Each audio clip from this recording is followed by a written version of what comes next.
So okay mga paps, musta pala? Ngayong araw pala tuturo ko sa inyo kung paano i-set up itong V380 na CCTV camera. Okay? So ito, bumili ako kasi nadalihan kami ng ng parcel. So maglalagay na ako ng CCTV sa namin, sa harap ng bahay namin. So una natin gagawin dito, set up muna natin yung sa app. Okay? So ito, meron yung QR code. Okay, so scan natin to.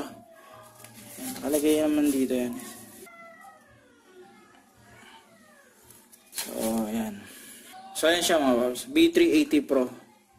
Install ko lang yan. So, ayan mga paps, na-install ko na. Open na natin yan. Read and agreed natin. Ayan. So, ito siya. Ngayon, i-next ko yan. Started. So, okay mga paps, ayan, magre-register na ngayon tayo. So, ito, register lang. Tapos, ito, select country or region. So, Asia siyempre. Tapos, email tayo. So, ayan, nilagay ko na yung email dito. Ngayon, ina-next ko na yan.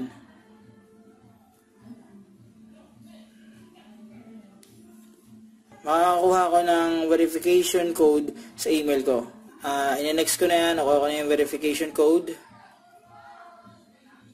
Yan, magsaset na ako ng password. Okay?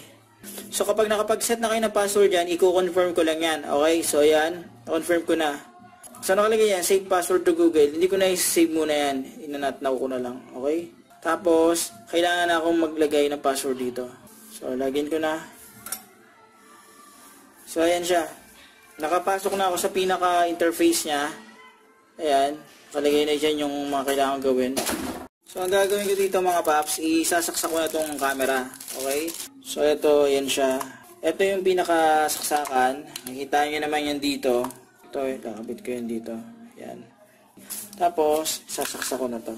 Yan. Camera is starting. Please wait. Yan, narinig nyo, camera is starting. Please wait. May sinabi siya. Bluetooth is ready. Please scan the QR code on the camera and wait for the connection. So ayan, yung narinig yung tunog ngayon, ang sabi, scan ko raw yung yung QR code. So ang gagawin ko dito ganito. I-click ko lang to. Yan, i-click ko yung add. Kita nyo. Tapos i-add ko yung yung camera. Yan. Ngayon, i-allow ko yan.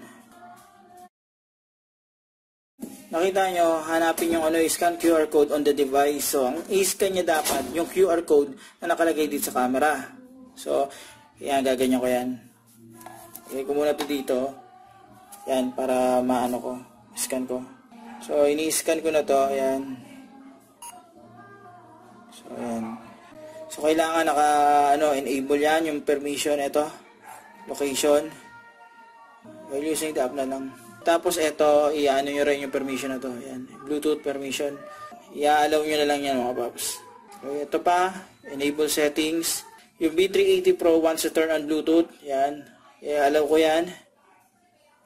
Tapos, ko-confirm ko yan mga paps. So, ito siya. So, hingin sa akin yan yung Bluetooth connection. Select Wi-Fi. Yung Wi-Fi namin, ito, yung pipiliin ko yan.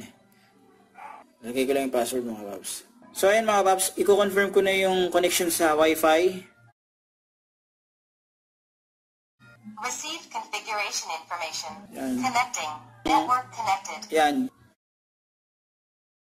Bind successfully. Camera ready. Naka-ready na yung camera niyan mga paps. Nakalagay dyan, added successfully. So i-view ko yung device mga paps. Yan, view device.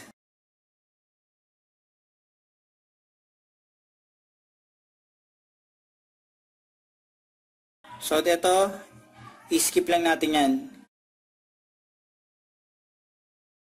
So, ito may cloud storage. Hindi natin kailangan yan muna. Okay, so nakikita nyo na yan. Ito siya mga paps. Ayusin ko lang So, ayan siya mga paps. Yan.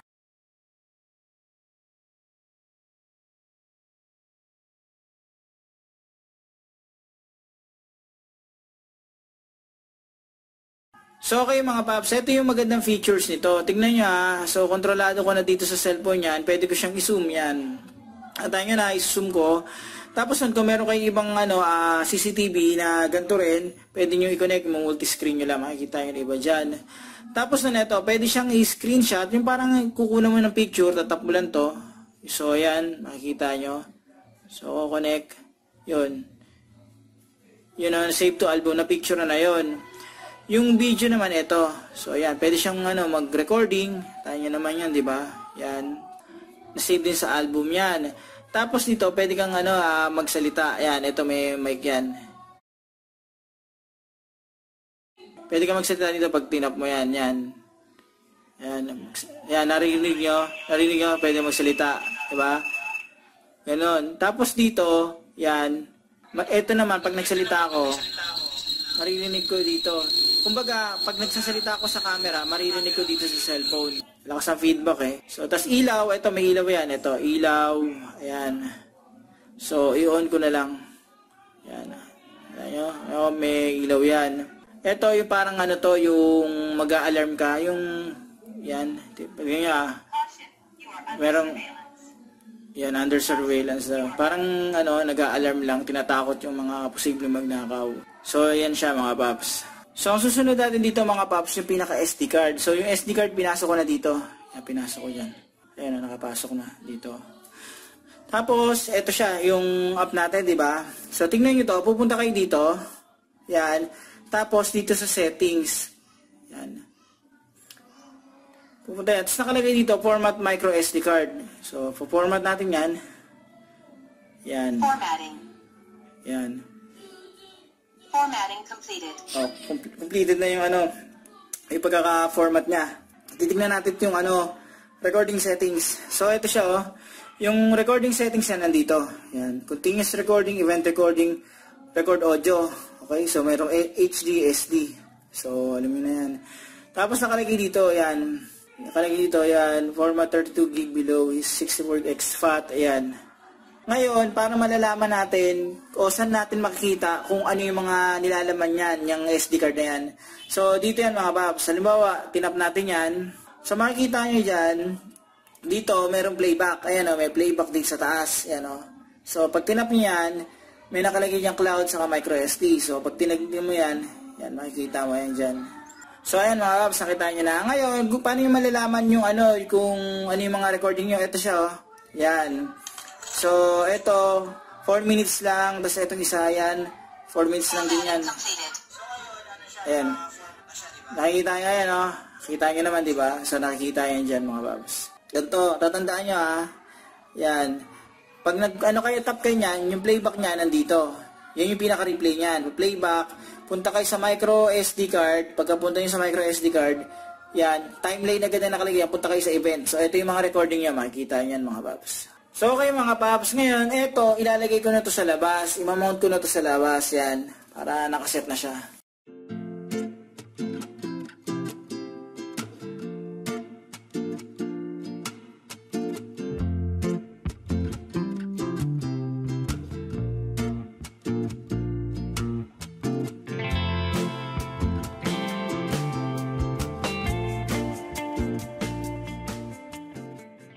So, ito na yung yung setup namin. Yan, nakikita nyo. Yan yung saksakan. Ito, hindi aabot yan. Masyadong maikli. So, problema yan dito. Hindi namin may lulusot dito yan. Ang gagawin ko, hindi naman aabot yan. Merong kasama silang ganito. May kasama silang ganito. Yung parang, yung ganito, parang extension siya, pampahaba. Isasaksak yan dito, para humaba. Ang gagawin ko, since extension na lang to, parang extension siya, ikakat ko na lang to, ikakat ko, tapos doon ako magko-connect sa wire. Parang ganito.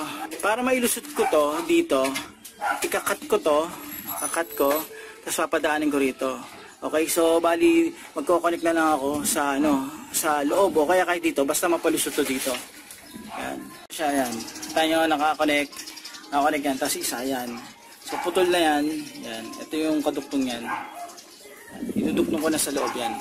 Ito siya. So okay mga paps, ayan, ginawa ko, kinunik ko yan dito. Ayan, meron kami saksakan dito So ito siya. So ito na yung setup niyan. Kita nyo? Diyan ko pinadaan yan. Tapos yan. So, ganun lang mag-setup nitong nung CCTV na to. Itong V380. Okay, so papakita ko lang sa inyo yung view mga paps. So, ayan mga paps, ayan, nakikita nyo, connected na siya sa labas. Ayan. So, ito siya. Ayan. Ganda to. Pwede mag-trip dito. Pwede ka kumausap sa labas. So, yun lang mga paps. Sana nakatulong tong video na to. Maraming salamat sa inyo.